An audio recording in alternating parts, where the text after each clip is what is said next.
There are many ways that people in the Hasidic community support themselves. Hi, my name is Beatrice. I'm a mom of 10. I grew up in the Hasidic community and left in my 40s, and I speak about my experience living in the community, leaving and fighting for an education for my son, and winning a case against New York State and his yeshiva.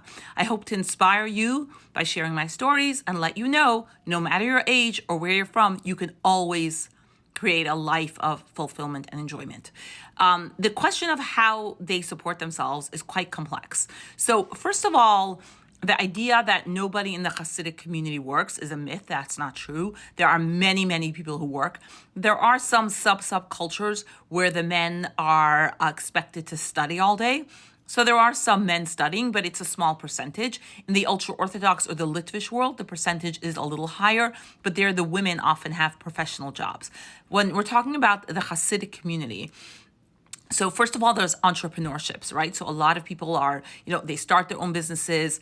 In years gone by in the 70s and 80s, you had some people who bought real estate in Brooklyn when things were inexpensive and made their wealth that way, and then they employ other people from the community.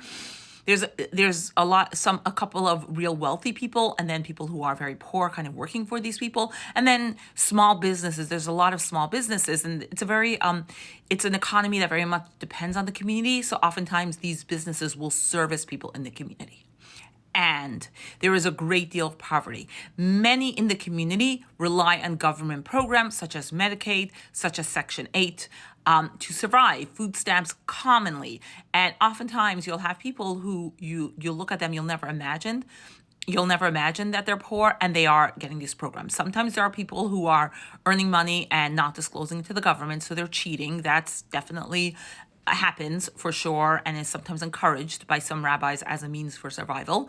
But you have other people who, because of the number of children they have and the fact that they aren't earning a lot of money, that are actually eligible for this program.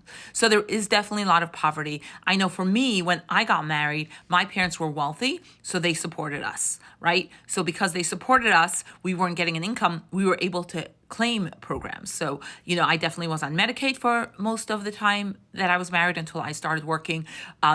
We got WIC. I never got food stamps, but we got WIC, and we oftentimes got like heating support as well.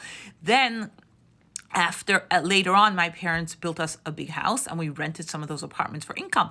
And to be flatly honest, most of that income we did not claim. So we were still under the poverty line and eligible for Medicaid and other services. And unfortunately, being uneducated really pushes people to bend the law in order to survive, which puts people